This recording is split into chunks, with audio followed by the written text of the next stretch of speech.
We're just sorting out some technical things here with the hybrid meeting system. Looks like it may be working. Yeah, message has been passed on, so hopefully you get the. Okay. Yeah. Cool. Should ask, yeah. Apologies for the late start here. Council, I'm going to call to order the special meeting of council for Monday, March 27th at 6 o'clock. We have an agenda that's been circulated. Any errors or agendas from the agenda as any errors or omissions from the agenda as presented? Hearing none, move adoption of the agenda. Moved by Councillor Forbes, seconded by Councillor Murray. Call the question on the matter. All in favor? Contrary minded? Motion carries. Council, we have a set of minutes that have been circulated from the March 6th special meeting of council. Any errors or omissions from those meeting minutes? Hearing none, will someone move adoption of the meeting minutes? Moved by Councillor Murray, seconded by Councillor Ma. Call the question on the matter. All in favor? Contrary minded? Motion carries. Good evening and welcome to this meeting. I did just want to say the reason why this is a special meeting is because back in December when we set the calendar for 2022 meetings, this was not one of the meetings. This was added. And so that's all that it takes to make it a special meeting. It was just an additional meeting that was added that it otherwise is just like a typical meeting of council, although it is only an hour in length at this point. If the council's not able to come to a resolution on this item, then my recommendation will be that we move to the workshop that's scheduled for 7 o'clock, and then we can return back to the special meeting of council once the workshop is resumed. But if council's able to complete the business of this meeting before 7 o'clock, then we'll just move straight to the workshop at that time. Council, this meeting has been called for one particular purpose, and that is to hear the first, second, and third reading of the bylaws for the financial plan for 2023 to 2027 financial plan. We have a very brief comment from staff at the front end of the meeting. I believe I'm going to go to Mr. Wardell, but I believe you have some opening comments. You're going to need to put your microphone on there. Oh, right there. Thank you. Thank you, Your Worship. So this financial plan covers the years 2023 through 2027. It is the cumulative results of a number of workshops that Council has been through since December 12th, moving up through March 13th. It sets a tax rate currently draft at 5.25%. And we're looking forward to seeing the results of the meeting tonight. Thank you. May I just ask a general question, Mr. Wardell? We obviously set these out as 5-year financial plans. We've been doing that for quite a number of years now. But the district still only operates on a 1-year cycle internally within that to get projects done. But they can do any of the work within the financial plan at a given time. Could you maybe describe what we're passing tonight? We're passing the 5-year envelope of projects that can be done throughout that period. Yeah, so through Your Worship, to Council and the general public, that's exactly correct. The financial plan approves all 5 years, so the work can proceed. Sometimes work is accelerated, sometimes it's delayed for a number of reasons. But in general terms, we focus more accurately on the first year where costs are more refined and better known. And there's more provisions, for example, farther out in years 4 and 5. We, through our engineering team, use what we call Class D estimates, and those accelerate as projects move forward and get more refined as we move forward. So every year there's a 5-year financial plan, and every year it is presented in this format, which is the format that we present and file it with the province. But as cost estimates become more precise as they move from Ds, Cs, Bs, A, they get tendered. As other sources of revenue come along during the 5-year plan, if there's partnerships with the provincial or federal government, Correct. Then those are addressed through mini updates as we go Yes. along. And we typically would do an update in the fall. Yes, there's normally an update in the spring and an update in the fall. But in any event, plans change throughout the year, and we gather up those changes and we bring them forward to council in a financial plan amendment, typically in late November, early December. But generally speaking, this represents the council's commitment. And as we go through the next 5 years, there will be back and forth with staff about the different projects that are in Correct. there. Correct. And next year, there'll be another 5-year plan. And then the following year, there'll be another 5-year plan. So it's updated every year for 5 years. Good, thank you very much. I thought it was important to just put that out. When I started on council, we had very much 1-year budgets. And if a project wasn't articulated and in that 1-year budget, it wasn't authorized to take place. And we moved to the much more flexible financial plan 5-year bylaw model.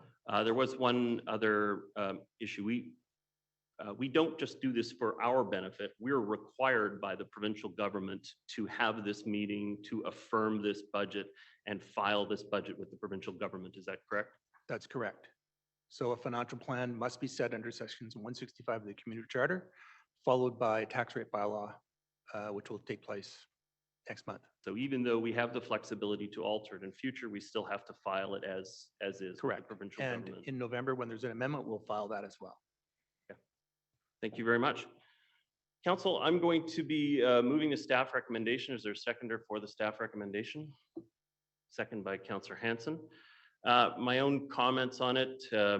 I'm very concerned about what we're committing to in the 5-year plan. This is the largest increase at 5.25% that we have seen in the district in over 20 years. We also worked very hard in the last decade to reduce our debt. And in this 5-year plan, we're committing to tripling our debt. We'll go from $30 million of capital debt up to $90 million of capital debt by the end of the 5-year plan. I have had some of my fears allayed by staff that all of that would be taken on in the current very high interest rate environment. Much of that borrowing is in the latter years of the 5-year plan, and hopefully will be at more historically modest interest rates than are currently available. So at our last meeting, staff also assured that that total level of indebtedness at $90 million for a community our size is still manageable and something that we can certainly get the benefits of that additional spending in terms of infrastructure being built in our community, but it's going to be serviced at a level that we can manage as a municipality. So while I am concerned about having this high of an increase and this high of a commitment to increasing our debt, I do believe that the commitments that are represented in the financial plan are mirrored within our official community plan. They represent the priorities of our community. And so I will be supportive of the staff recommendation. Councillor Hansen, do you have additional comments? Yeah, thank you very much. I'd like to start by thanking everyone involved in the budget process, all of the staff for their painstaking work in preparing this document.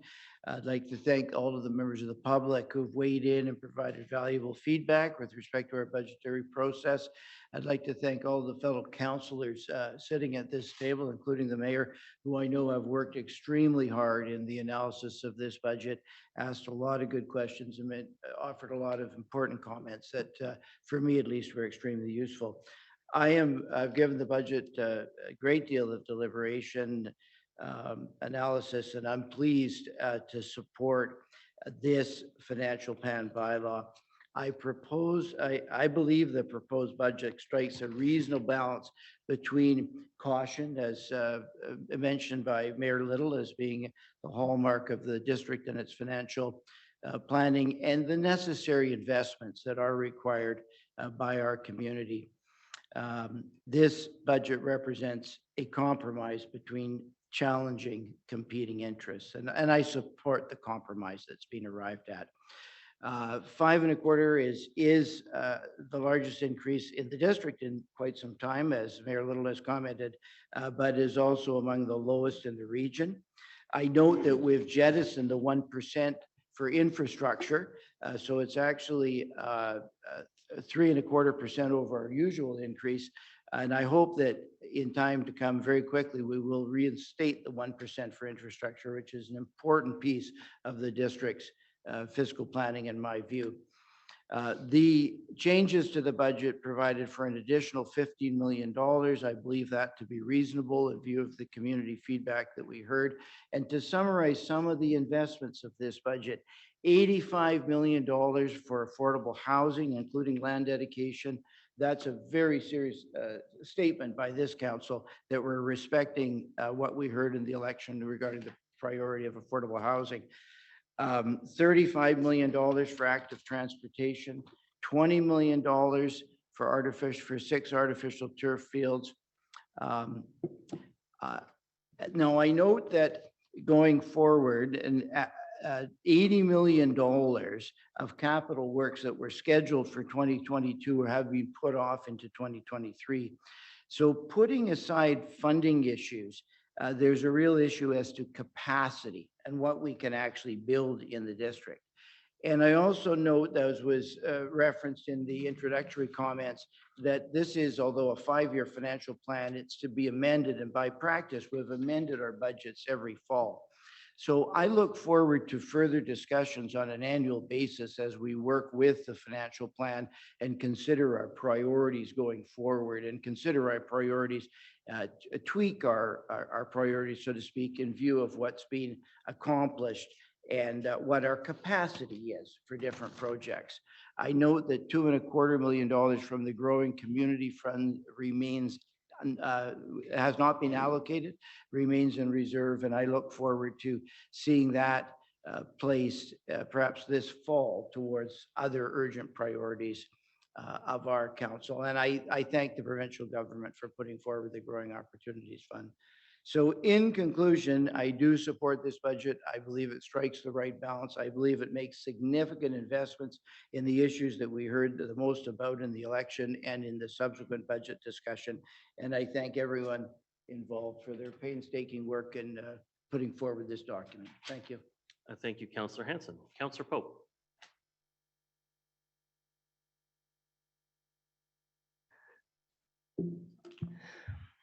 I would like to thank staff very much for coming up with a Plan B budget at 5.25% that responds to so much of the public input that we heard, and the need for the artificial turf fields and the outdoor recreation facilities, as well as the Spirit Trail. My main point is that I feel that somehow in this final version, all of the public input we heard surrounding the need for active transportation was not included. So many of these active transportation projects that were previously listed as deferred are still deferred. And I think it's a huge problem. You know, just the other day, the North Shore News reported that there were 271 crashes involving cyclists on the North Shore over a 5-year span. And of course, we all know about the horrific accident that happened a few weeks ago, just a few blocks from us here, involving a cyclist and a truck. To me, we cannot wait and we cannot defer these important projects that get people out of their cars and respond to climate change. And it's not just me saying it, and it's not just the hundreds of people who wrote us letters and showed up here at council. It's been a significant part of the OCP, the official community plan, and the action plan of the OCP as well. And it hits so many markers for that. Our community has told us over and over and over again that this is what they want. So in my opinion, it is irresponsible to leave it out of this budget. So at this point, I would like to propose an amendment to this budget. I'm prepared to move forward with passing it, but it's got to have these active transportation projects in it. And the wording of the recommendation, do I get to the wording yet, or do I? Yes. Had you already shared the wording with the clerk? No. Okay. So now what I would caution though on one, you know, the public has, you know, seen obviously the bylaws in first, second, and third reading as written as it is. So if it's a material change to the scope, and I would say outside of the 5.25 and outside of the $60 million in additional debt, that definitely should be referred to a workshop for further It's not a discussion. material change. It does not Entirely need to go within- to a workshop. Okay, so what's the nature of the change that you're So the proposing? nature of the change is to take funding from one turf field that was going to be a conversion from gravel to a turf field. That money is $3 million, and use that money to be allocated to the active transportation projects that will be confirmed and defined at a later time. But they are clearly listed as priorities on page 22 of our original budget on January 26th. So the wording is that staff are directed to reallocate the construction budget for one artificial turf field conversion to active transportation. And so, if I may, that wouldn't move from that year to another timing. That would just simply be one of the field conversions that year would convert to active transportation projects? Or are you talking about it changing in terms of the deliverability schedule on the project? Not talking about the deliverability schedule, So just thank you. That clarifies it. Does make it easier. So I will just, if I can just check with staff on that. That change does not change the scope of debt. It doesn't change additional funds. It's entirely within the same time period that those funds would be reallocated. So it wouldn't have the effect of all of a sudden moving to the front end of the financial plan and potentially displacing something else. Does that materially change the budget in any way that affects No. the staff? No. Thank you, Mr. Wardell. Okay, thank you. And so does that conclude, does that complete your amendment that you're proposing? Okay, is there a seconder for that amendment? Your worship, Yes. may I comment on that? Okay, yep, sorry, I'm just going to get a clarification from the. Your worship, that actually is not an amendment to the bylaw. The proposed amendment does not change details of the bylaw, like actual numbers, black ink. That is more akin to direction follow on after a budget, Okay. 3 readings to the budget. Point I'm trying to make is numbers or allocations, we can't get our hands on it. We're actually not, like I say, erasing black ink and replacing it with another number. It's more general direction as opposed to a specific numerical amendment to the bylaw. Okay. So the bylaw does not change So then under you- the wording of that amendment. Your recommendation would be that we proceed with the bylaw as is and then do a follow-up motion to give direction to staff that that's our intent? That's my understanding. That's what the proposal is more akin to, is direction to staff. Because as I said, again, there's no specific numerical change. There's nothing we need to get into the bylaw and change. So what I guess I would put back to you before we seek a seconder on the amendment then is, if it doesn't materially change the written word of what we have to submit to the provincial government this week, are we better off not to just pass what the printed word is now and then give direction to staff that our intent is to revise out of years funding from artificial turf conversion over to active transportation projects? would the direction to staff in that regard be within this budget? I can do it as a follow-up motion immediately after. Again, your worship, it seemed quite specific in the 2024 year, which is year 2 of the budget. Those numbers are just large aggregate numbers, and the change that's being proposed is within one of those aggregate numbers. No, I took the 2024 out in my, Okay, so it I doesn't. can repeat it again if you like. Well, we'll have it on the audio to get. So then is it a change to 2023? Because, and perhaps Mr. Wardell might want to wade in on this. 2023, we have specific numbers where we can change them. 2024 and the outer years in the budget are large aggregate numbers. And I took it to mean what you were proposing was a change within one of those large aggregate numbers where we don't show the detail yet. And I'm getting in over my head, Mr. Wardell, perhaps. Through your worship, the budget as presented is what gets submitted to the province, and none of the numbers in that bylaw will change. Okay. Okay. The follow-up motion, staff are happy to receive that direction from council and reallocate $3 million from one gravel conversion to active transportation. we can do that quite easily. And in whatever year, specific year, is required. However, having said that, our engineering team is coming back with an active transportation workshop time in the next few, months, probably by the end of June. So it'll all come back then, and you'll have a lot clearer picture on what active transportation If I looks like. understand that correctly, Mr. Adele, it wouldn't in any way formally change the wording of the bylaw that we're considering at this time. No. Because the outer years, and I just mean not the first year of the financial plan, are all just sort of black box aggregate numbers. Schedule 1 of the budget, which we submit to the province, will not change. And why So will if I it can- not change? It Why is an can't- aggregate. A change in the first year of the plan.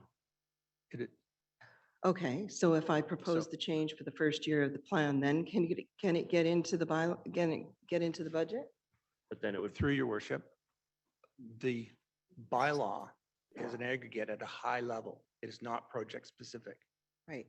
As a result, this change can be done right after the first, second, and third readings. You can put forward another motion.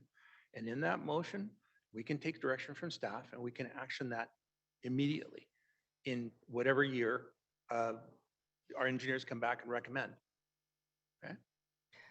Okay, so my problem with that is that if it's not written down in the budget and clearly defined as active transportation, then it can get lost.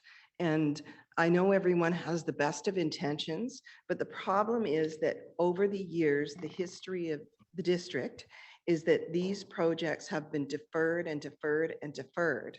And we keep coming back to the table to make our case once again for the need for them, just as I did tonight, just as I did and other counselors at this table did a month ago. And recently, as far back as December, actually, we started talking about the budget. So that's the problem. I want to see something on paper in the budget that makes this allocation clear. Doesn't have to have an exact amount, doesn't have to have the details of exactly where those numbers are gonna land in terms of bike paths or in what year. It just has to be there. yeah, and I think what you've heard from staff is that it has to come as council direction. It wouldn't materially change the wording of the bylaw that we're considering in readings 1, 2, and 3. Mr. Daniluk, you have your hand up. Did you have additional comments?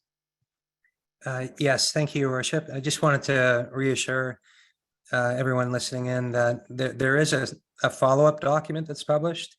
Once the bylaw is adopted, staff produce the approved financial plan, and that will be on the website. And we can reflect the change that's being recommended here with direction from council. If that's helpful. Does that mean in terms of a guidance document with the budget and the money allocated? So through your worship to Catherine, Please. the recommendation that you're making to make this change, the first step is, and as Mr. Wardell has noted, the bylaw itself doesn't change, but we will make the change in the details of the budget. And after the budget, after we have direction on the budget, we will release the approved financial plan, which is available to the public. It'll be made available sometime mid-April-ish, and you will see the change there. And I think that might address your concern. Is that something that we then vote on here now, or how does that process work? We can, the follow-up motion would be voted on by council immediately after the motions that are on the floor. And it would become official council direction for any future meeting, including the ones that Rick is talking about, to cover those items. When you say immediately after, you mean after we all vote or not on the actual first, second, and third reading of the budget? That's correct, because the part I'm trying to work out is you're actually proposing an amendment that won't actually amend. the financial plan, because the financial plan has to be written a certain way for the provincial government requirements. And so you're proposing to amend it. And I think I get the nature of your amendment. I just think it can be better handled as a follow-up motion to direct the future year's financial discussion. And so the direction would still be received tonight. The direction would still be voted on by council tonight. And the direction would still affect all of staff's steps going forward from this point to address the issue of transferring some of the funds that are committed to gravel field conversion into active transportation in the project. It would still have all of that effect. That meet your satisfaction? Because I'm having challenges with the amendment that doesn't actually amend. Yeah, I'm having challenges too, because this is why I reached out to everybody this week and did my due diligence in speaking to the Director of Finance and Engineering and others to try and learn how this process goes. And so this is all a bit of a surprise to me at this moment in time that actually, an amendment can't actually work for this budget. So I would really have appreciated more openness and detailed response to my inquiries about how this could move through. I think it's been asked and answered, and you do have a very clear path forward to get exactly the direction you're talking about and committed tonight. I want to make sure you're satisfied that that will work. But amending without amending is from a process perspective a challenge. So what I'd be recommending is that we proceed with what's on the floor, and then I'll immediately come to you with an opportunity for a follow-up motion. That sound okay? Okay. Okay. Thank you very much. The next speakers I have are Councillors Back, Miri, and Ma. Councillor Back, your comments? No, we're not. We did not officially put an amendment on the floor. Oh, the amendment's not on the floor? Okay. I thought Before I sought a seconder, I went back and asked if you were satisfied that the path forward being vote on 1, 2, 3, and then do the follow-up motion if that was going to meet your needs. And I thought I heard agreement.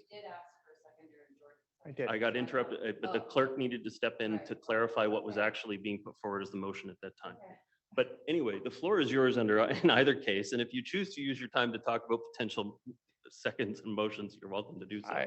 Yeah, I mean, the whole issue, I guess, could have been much clearer in terms of process, because I do share the sentiment of Councillor Pope in that I think in terms of active transportation, we do want to see these deferred projects back into the 5-year plan. And I think it does make a statement if we can get them into the budget formally. My comments on the budget itself, the Plan B budget, very similar to what I said during the workshop. I think it's certainly an improvement over what the draft financial plan proposed. I do question how connected it really is, though, to our official community plan and the goals that we have set out in it, and the limited amount of time, that 7 years left to really achieve some of the targets, all of the targets that we have set out in the OCP that were reviewed thoroughly during the last term of council.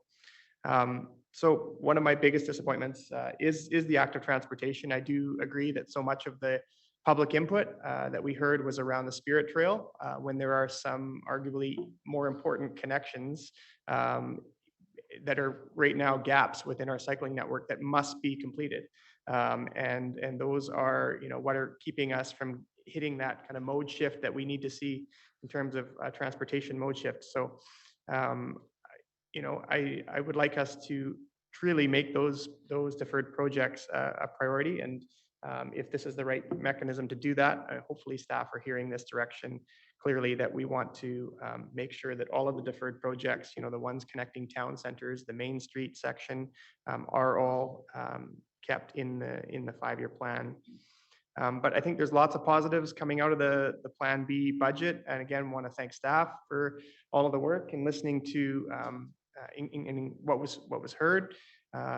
We had an amazing amount of public input, and I think the public was quite clear that they want to see investments in the community for the future, not just for, the short term. That's about keeping property tax increases low.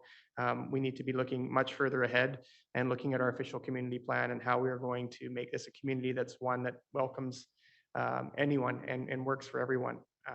But overall, I think it's definitely a big improvement. So I am supportive of the Plan B budget and the 5.25%. And thank you again to staff for all the work. Thank you, Councillor Back. Councillor Murray, followed by Councillor Ma. Councillor Murray, your comments. Mr. Gordon, I just have a question. Mr. Wardell, how many years have you been with the district? Through your worship, 17. So I'd like to thank you for 17 years of guidance and support to council. This is your last budget, Yes. and you will be missed. You have a strategic way of thinking. You've gone to the wall for the district and the region, up against the provincial government, highest and best use. The challenges that we have with our colleagues at Metro and how the district ensures it is supporting the region, but also supporting the taxpayers and businesses of the municipality. And I'm grateful for your work here, and I thank you. And Dave will pay you more if you stay for a little while. Thank you, Councillor Murray. No, I'm not finished. You That okay? was my I question. was just going to ask that. No, I was I'm gonna- just getting going. You're gonna miss me, Andy. So I'm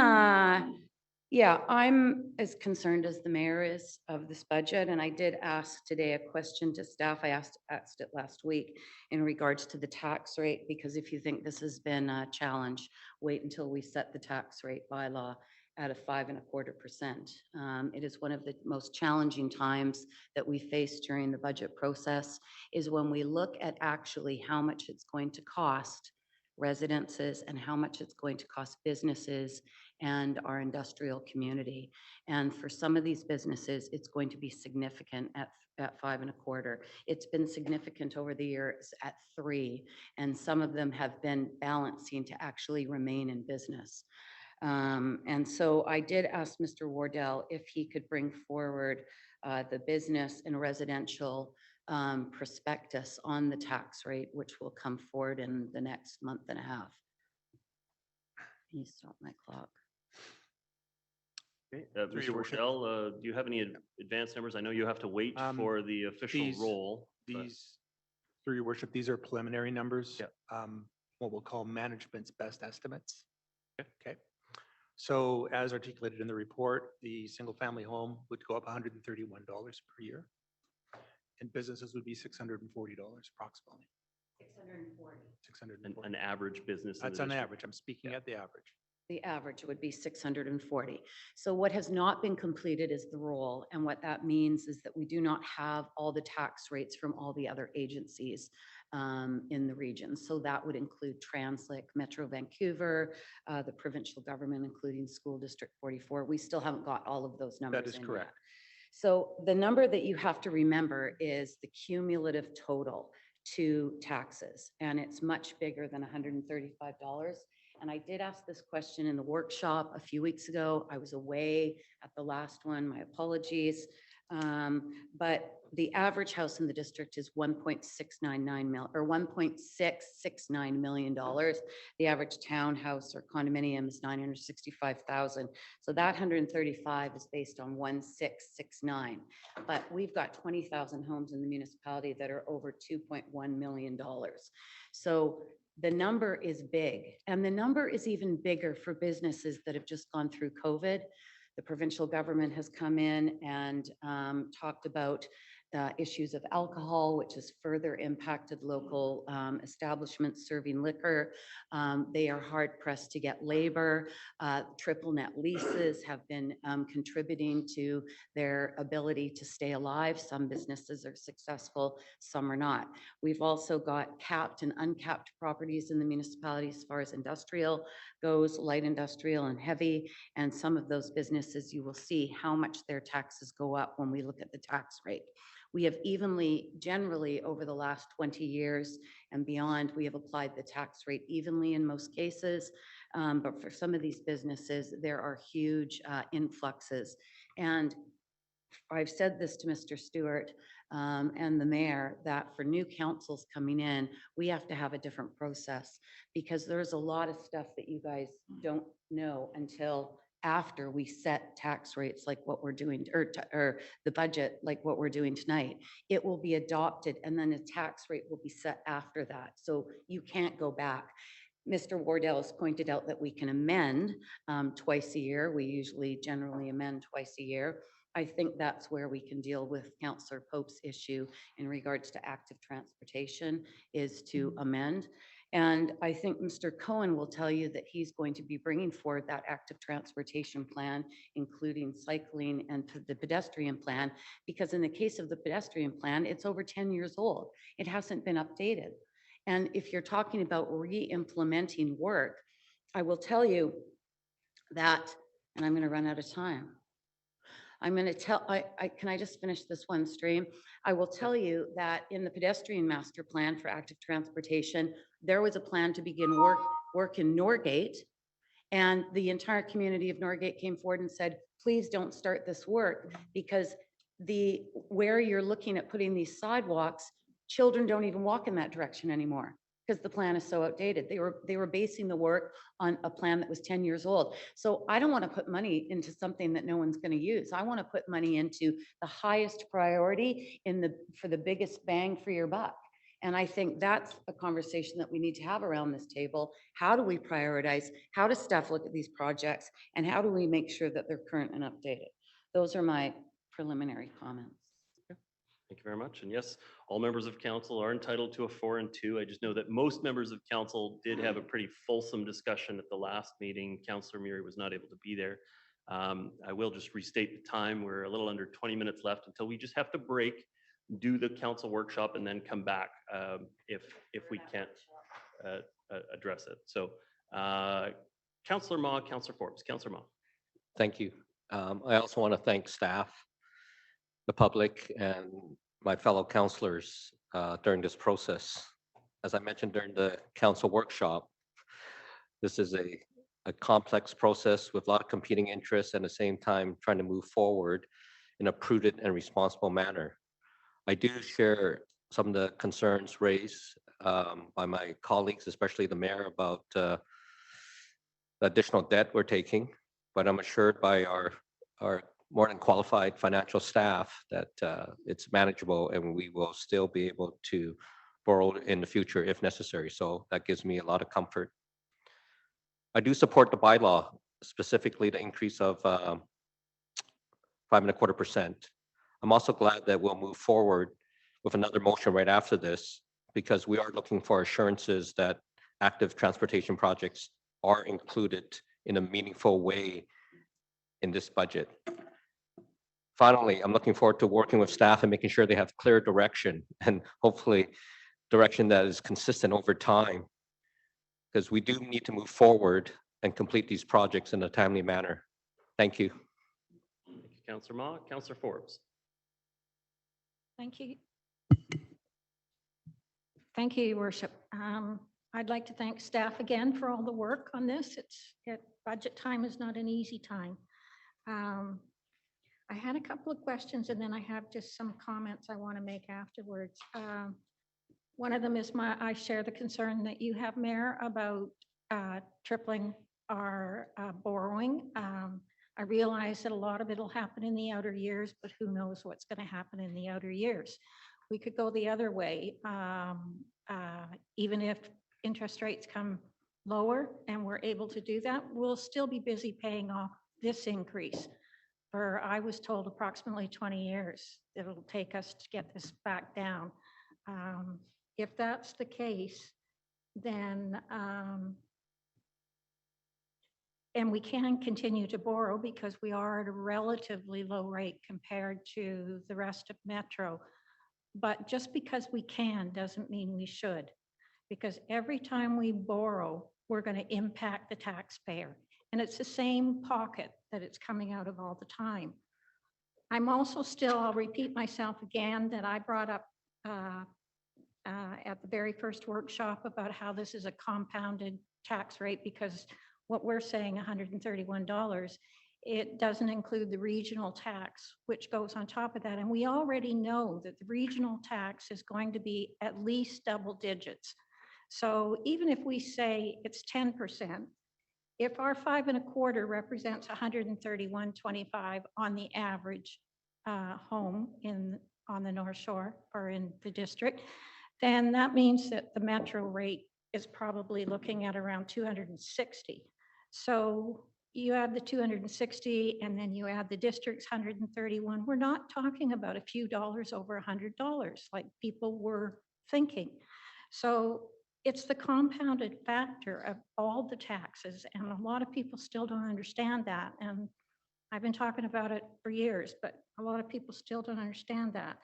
So on some of the points I'd like to make is I'd like to get a copy of the provincial letter, if we've got it, saying what we could spend this money on, because I did raise the question at the last workshop if it could be spent on housing. And quite frankly, I'm very disappointed that this budget is not, it's budgeted for housing, but we're putting 15 million into housing, 20 million into climate, and 24 million into fields. And this council, last term anyway, one of our priorities was affordable housing. And we seem to have totally forgotten about it, or not totally forgotten about it, but it doesn't seem to be a priority here.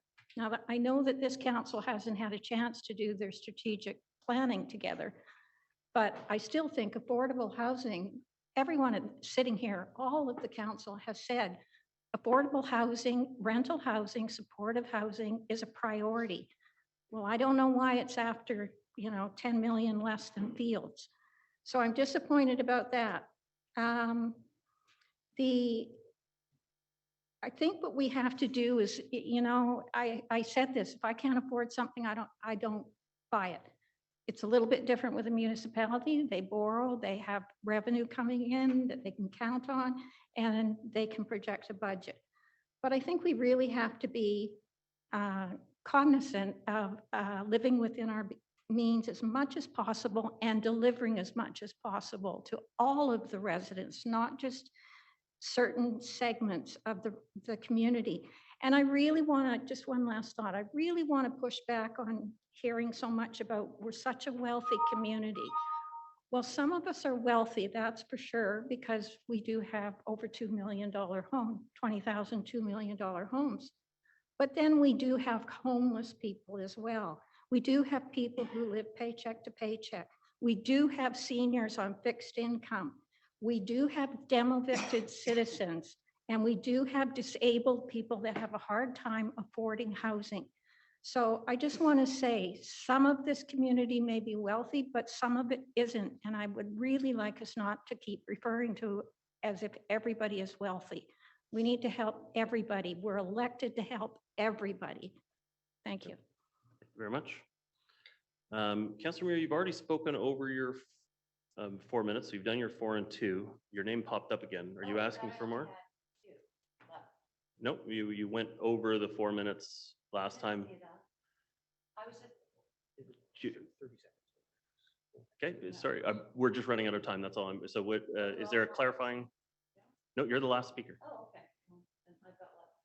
No, not really. If we Thank you, wanna Mayor get this- Little. Sorry, Councilor, before we go, ideally, if there is consensus on the motion that Councilor Pope put forward, I'd like to get it on the floor immediately after the vote so we can get it done before we go to the council workshop. And so that's why I'm Well, being a little impatient with time. Yeah, I apologize, but I do that's have a where I wanna get. concern about how we are going to do that in front of the fact that staff is bringing back a presentation on active transportation. Maybe Mr. Cohen can speak to that. When is that coming forward? Yeah, so through the mayor, councillor, we're planning to come before the summer break. So hopefully in the next couple of months, we'll be on one of the council workshop agendas. So wouldn't it be more prudent to look at that plan, make sure that those active transportation areas that have been identified are current rather than putting money into something simply in an omnibus way. I mean, we just went through a significant process in regards to fields, and now we're suggesting to take a field out. I do have a question as to why a gravel field cover at Kirkstone cost $850,000, and now we're up at $3 million. So I think there's some questions to ask. I'm not going to support that motion right now. I think there's a lot more information that has to come forward. But I think this is an example of the bumpiness of this process. And new counselors not understanding the process. It's a complex process for me too. I was learning new stuff from Mr. I was Wardell this just morning. going to Okay. say that before you interrupted me, Mayor Little, that I have been doing this for 27 years and I am confused half the time because of the complexity of these budgets and how things are changing so rapidly. So I think that new councils have to have a lot more leeway in regards to understanding what is coming forward. We set the budget and staff brought forward a deferral list. In my opinion, we did not defer anything out of that budget. It was a suggested list that staff brought forward prior to the budget even being given to council. And I really think that that was an unfortunate situation that we found ourselves in. It created a lot of acrimony in the community and a lot of confusion. So I think the process needs a lot of work. And, you know, as far as the amount of money that we're spending, you know, a lot of these projects, capital projects, they are going to be tendered, and those tenders are going to come in at astronomical amounts, and it's going to be up to staff to determine whether or not it can fit within their allotted amounts of money, and whether we can move forward on all of them. And I think that's another discussion that we have, and that is the prioritization that we need to talk about.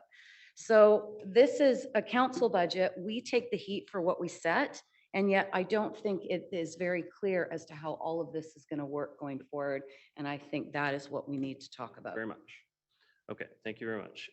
Councillor Back, your second time speaking on the motions on the floor, ideally. Okay, I want us to be able to vote on it, and I'm well aware of the time, but I just wanted to say that, you know, many of these active transportation projects that have been deferred have been talked about and in plans for many years. And some of them are priority routes with, I know with Hub, who are very much the advocates when it comes to active transportation. So I think if those are still their priorities, they're probably going to be our priorities. I really don't see a lot changing with our active transportation workshop, although I'm, you know, very much looking forward to an update and being able to look at the bicycle master plan again. But I think by tonight, making it clear that we're going to be moving this funding towards active transportation, I think would be a move in the right direction. Thank you, Councillor Back. Councillor Forbes, to see your name again. You were over on the first time. I'll give you another minute, but if you, just to wrap up your comments, you were. Yeah. I spoke 6 minutes? You know, you spoke over the 4 minutes, so. Oh, Yeah. okay. Did you have well, some then wrap up comments that you wanted to make on 1, 2, 3? Oh, yeah. That's all right. Say 1, 2, 3. Well, this First, has- second, and this- third reading of the bylaw on the floor. This has to do with the amendment funding. Okay, then I'm going to ask you to put it to the discussion about the amendment. Okay. Okay, thank you very much. Councillor Pope, on, you definitely were over the 6 minutes, so do you have, it's, yeah. 1, 2, and 3 are on the floor. They're ready to go for a vote, and then we'll come back to your motion. You'll be the first person to speak after that. Your microphone's not on? Okay. I just want to quickly reiterate that actually it isn't about specifics of where we're going to allocate the funding tonight as part of my motion. It's ensuring that the allocation is made from the turf field to, or the conversion of a gravel field to the active transportation projects. So I also welcome the information that's going to be coming in the months to come about, you know, the overview, the master bike plan, all of those details. That will help us fine tune things, but we don't need that today. We just need, as Councillor Back has pointed out, a verification that this is the intent of council and this is the way we want to go. Okay, thank you very much. Council, I see no further speakers. I'm going to call the question on the motions that are on the floor. This is for first, second, and third reading of the 2023 to 2027 financial plan. I'm going to call the question now. All those in favor? Contrary minded? Motion carries unanimously. Okay, and then depending on the amount of discussion, the only concern I have is we do have a number of people that have walked by and are waiting in the other room for the workshop. So if everybody thinks we can get this through by consensus without a long discussion, but then we have to return after the workshop. We're doing it tonight one way or another because that's already been offered. So I'm not closing the meeting down until we consider this motion. So it's either right now and we do it in 15 minutes, or we split it and we do it after the. Whole discussion about fields, now we're pulling one out. That's the proposal. But So, and Councillor Pope, if Unreal. you could reread your motion, I would appreciate that.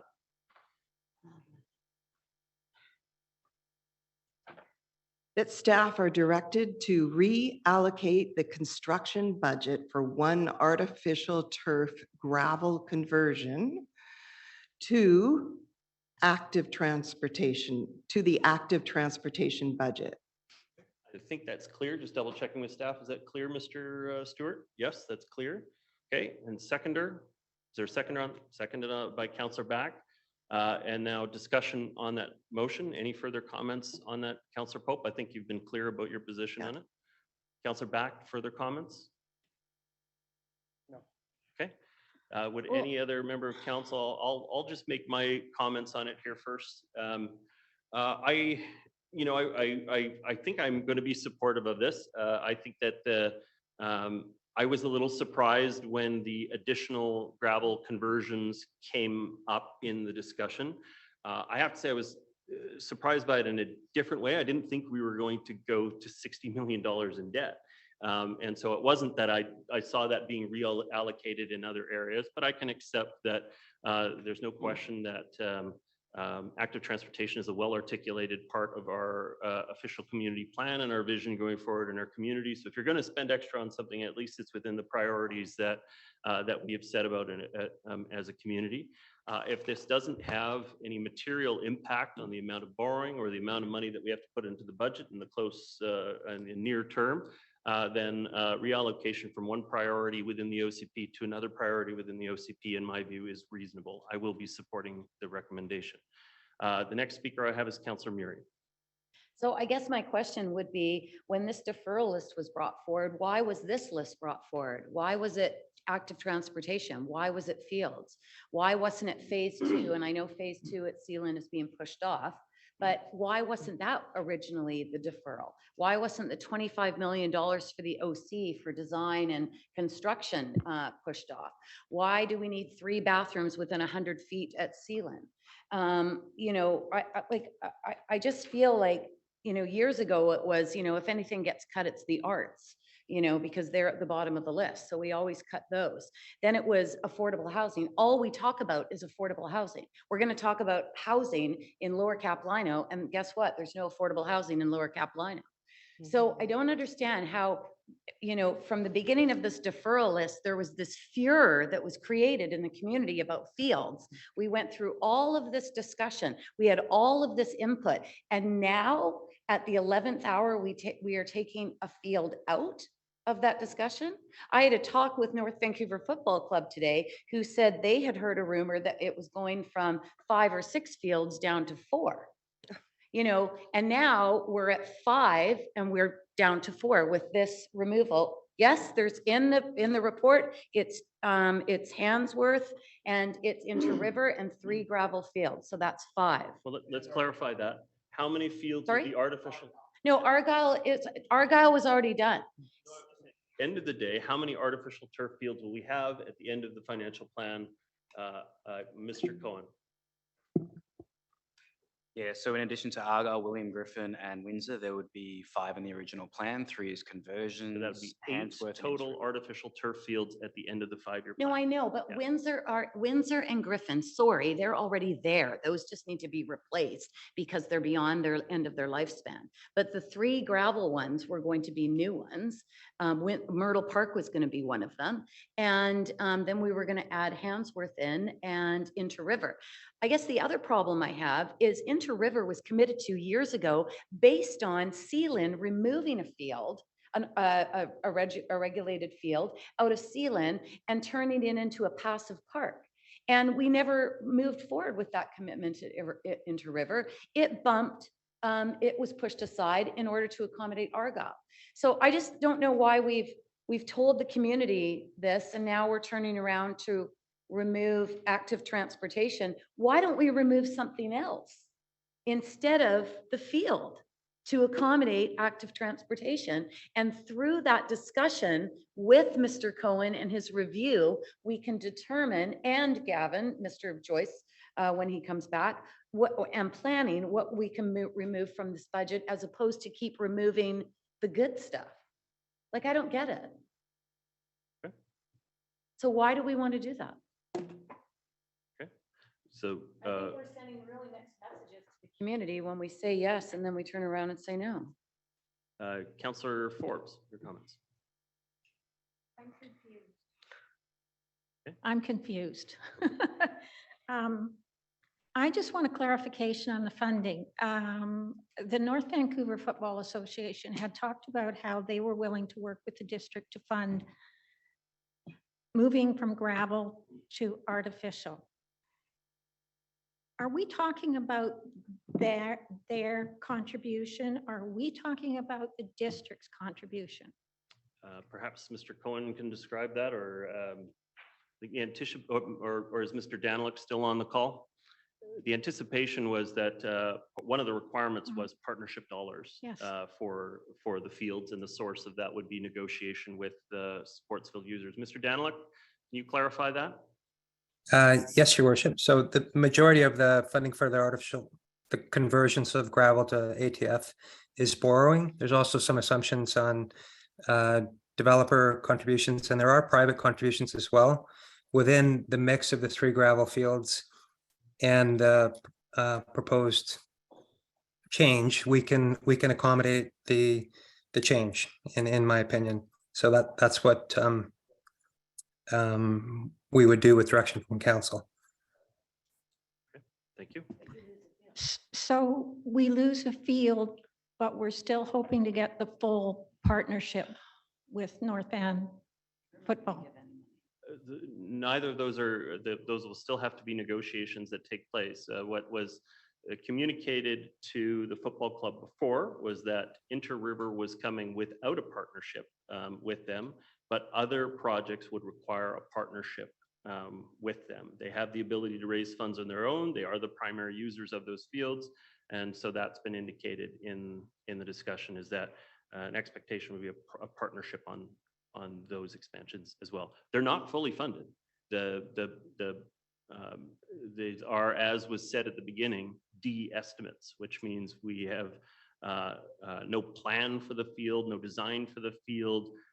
We still have to work on the funding partnership for it. Hopefully, that there are from time to time federal and provincial partnerships for these types of rec infrastructure. That may also be a source of funds that we could consider for it. But I think in order to be able to make the commitment work, we're going to have to sit down with the soccer group specifically, since they're the primary benefactor, and talk about their contribution. Well, that's what I'm afraid of. If we take some of our funding away from that, I'm afraid of how those discussions might go, and we may lose some of the contribution that maybe we would have had. So I'm also, this whole process here where we're making an amendment on the fly after we had a workshop and everybody agreed to what we were saying that night, and we sent staff away with a certain direction. Now on the fly, we're somewhat changing or wanting to change that direction. So I have a problem with that process myself, and I won't support the amendment.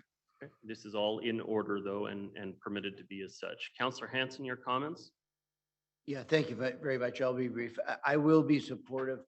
I'm not sure how significant this motion is in view of the backlog of construction projects that are pending.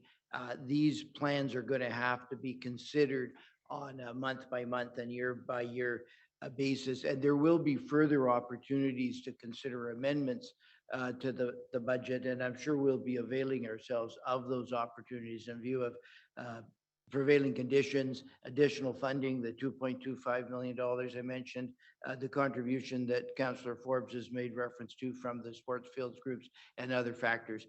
But in principle, I do support the prioritization of active transportation, and for that reason, I'll be supporting the motion.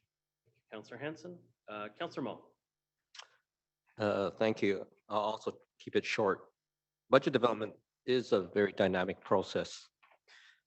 And, we're trying to take into account the competing interests. And I think staff and council are doing a good job and they're trying to find that right mix. I don't have a problem looking back and saying, did we get it right? It's, I think we're not doing a service if we just go ahead with, well, we made that decision, we're just gonna go ahead with it. I think, we need to look to make sure it's the right balance. This rebalancing from artificial turf to active transportation is about building community. It's a more balanced approach, and I fully support it. Thank you. Councillor Ma, I see no further speakers on the matter. Sorry. Another, one more Yeah, question. you do get a second opportunity to speak on this. Yes. So what is the difference between, the ability for us to manage the projects connected with active transportation? Why are they any different from the projects attached to artificial turf in regards to realizing them? I mean, we may not be able to realize half of them. That is the reality of this. Just because you are directing this money into that budget, you may not realize any of it because of a whole host of things. And I think that's the point we're missing here. Those are what the amendments are for throughout the year. And I haven't got my question answered as to why a gravel conversion such as Kirkstone has tripled in cost. Do we have an explanation on that? I see Mr. Daniluk still on, but I see engineering here in the room. Mr. Cohen? Yeah, through the mayor, the only piece that I can answer to that question is that we understand that costs are changing. We're all fairly aware of that, and we take a conservative approach that we can realize these projects in the budget. That's why you've seen those numbers as $3 million for a conversion, $5 million for a new, and then Inter-River with its intricate tournament facility there is in the $10 million mark. Yeah, it's hard to hear you, Mr. Cohen. Yeah, sorry. So just to repeat in summary, we're taking a conservative approach to making sure that we can realize these projects as best as we can in a market that the dollars are changing given the industry. And so what part of the active transportation budget through this motion are we fulfilling based on what happened at the meeting that I missed? There's no specific commitment as to which projects, except that there's $35 million already identified for active transportation. This would add an additional $3 million to be put forward to that. But I imagine the specifics would be determined in our active transportation planning process. So really what I said is going to happen anyway. I'm seeing a lot of nodding heads in the back, so we'll take that as affirmation of that. Okay. Okay, thank you very much, Council. I see no further speakers, so I'm going to call the question on the motion. All those in favor? Contrary minded?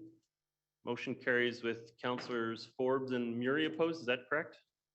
No, as long as it comes back and we can have. Okay, so with that's all I want. Councillor but I Forbes just don't opposed. know why we go through all of this Okay, rigmarole. thank you very much, Council, for your work on tonight's meeting. Thank you to the staff that prepared the reports and got us ready for this process. Going through the budget is a very complex and timely intensive project, and I appreciate everybody's patience with it. At this point, I will accept adjournment before everybody leaves the room. Thank you, Councillor Forbes, accepted. We do have a meeting that is going to be starting slightly late. It was scheduled to start for 7 o'clock in the workshop room. And I think we're going to give everybody 2 minutes to get reassembled over in the other room for that discussion to take place. So once again, thank you all for participating and have a great evening.